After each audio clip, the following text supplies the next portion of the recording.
This is a V12 out of a 2006 Murcielago with 17,000 miles. We just finished a valve adjustment. Now it's time to check cam timing. To do that, you bring cylinder number 1 up to true top dead center. Cylinder number 1 would be this one. Cylinder numbers on a V12 would be on the passenger side bank. Would be cylinder number 1, 2, 3, 4, 5, 6, 7, 8, 9, 10, 11, 12. So, bring cylinder number 1 up to true top dead center. I'm not going to show you how to find true top dead center. There's plenty of videos on the web to show you how to do that. But once you do get cylinder number 1 to true top dead center, you can check your cam timing. You can do it a couple ways. You could measure lift at lift of your intake and exhaust cam at overlap, or you can look at these notches factory put in. So here you can see the notch in the cam versus the notch in the bearing cap. And as you can see, this one lines up perfect. This one needs no adjustment. This one is off a few degrees. This one needs to be adjusted.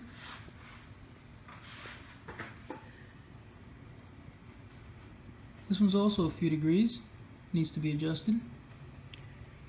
And this one's also off a few degrees and needs to be adjusted.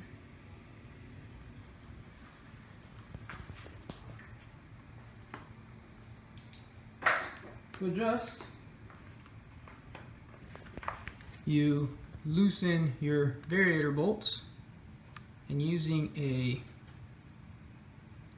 24mm wrench, using one of the cam lobes, you adjust, retighten, and double check.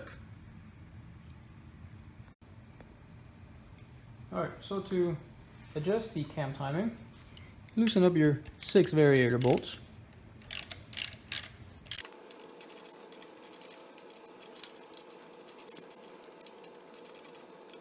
Okay, now you got your 6 variator bolts loosed. You get a 24mm wrench, and using one of the cam lobes, you turn the crank until your notches line up. Kind of overshot it there a little bit.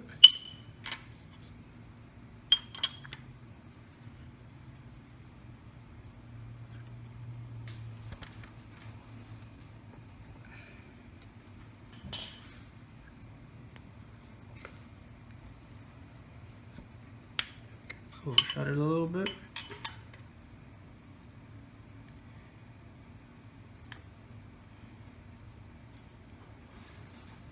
And there we are, perfectly lined up. So now you tighten up your 6 variator bolts. I'm going to bottom them out first.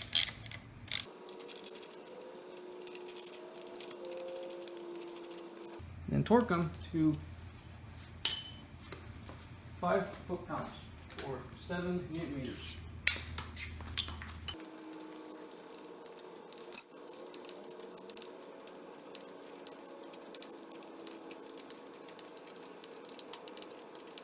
Now that one's done, we'll move on to the other side. Alright, so now moving on to the other side. Loosen up the 6 variator bolts.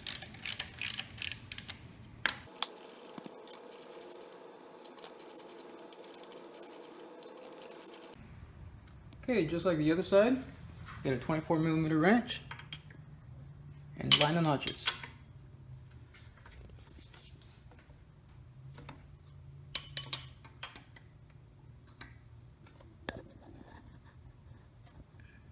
Overshot it a bit.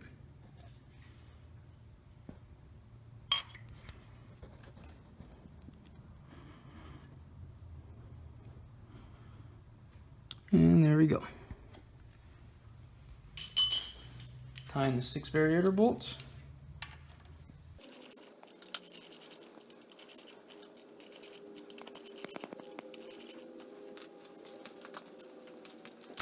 Torque to 5 foot-pounds.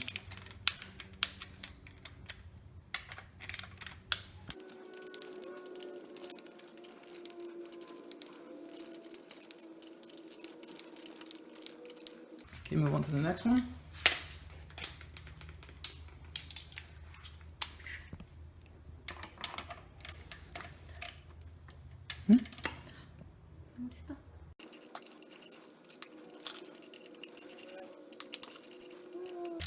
Okay, all 6 variator bolts are loose. Okay, so again, 24mm wrench on one of the lobes. I like to overshoot it a little bit to make up for a little bit of the cam slack or the chain slack. And we get now tying up the variators again.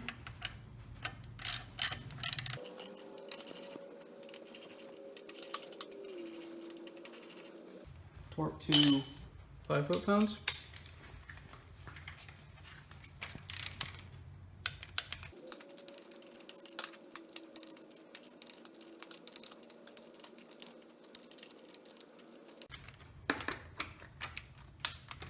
Okay, so now we've got all 4 cams adjusted. We'll rotate the crank 2 full revolutions, bring it back to true top dead center, and see where we're at.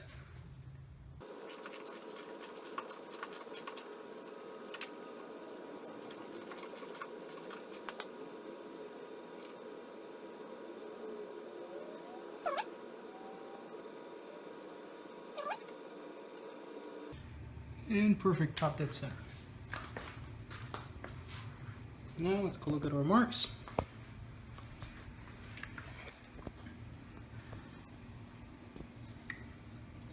There's the intake, exhaust I should say, perfect. Intake.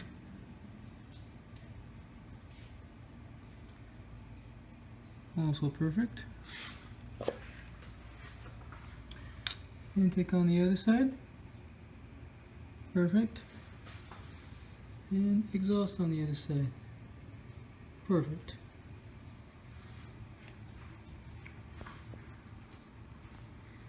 Now, to double check the position of the pointer.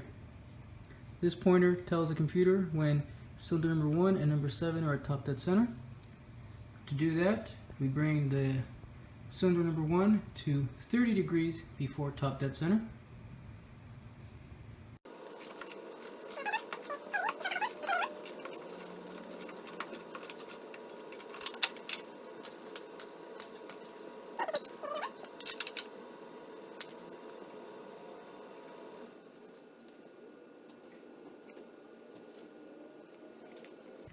And there we are, 30 degrees before top dead center.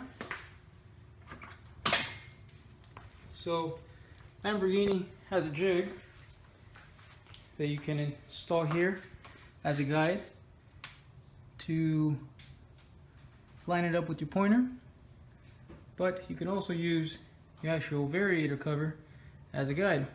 So you put your variator cover on partially,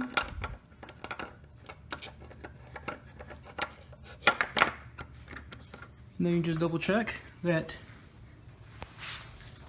the pointer is lined up with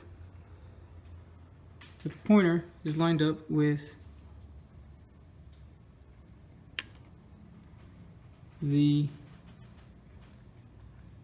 cam position sensor, the very first one, and that appears to be perfectly lined up, so no adjustment needed there.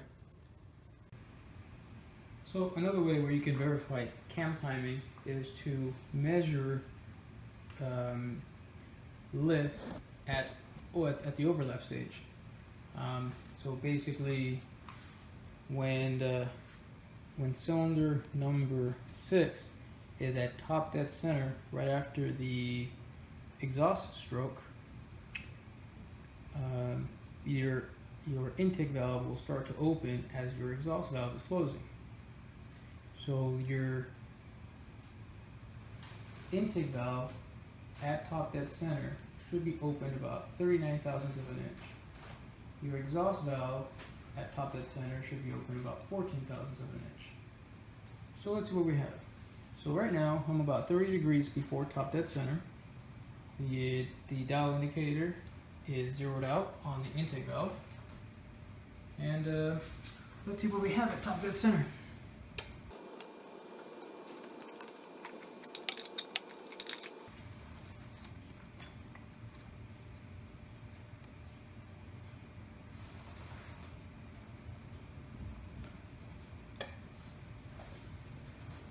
So there I am at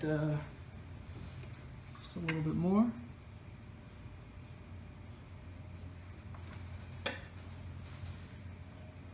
Okay, so top dead center, 41 thousandths of an inch. Within spec. Let's move on to the exhaust valve. Measure the lift on that.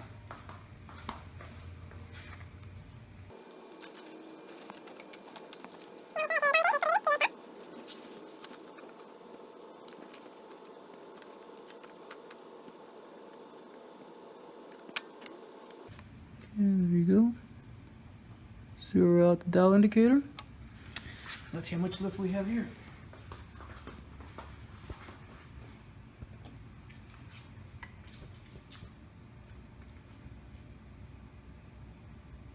Looks like we have 11 thousandths of an inch lift. Just close enough. Let's move on to the next cylinder.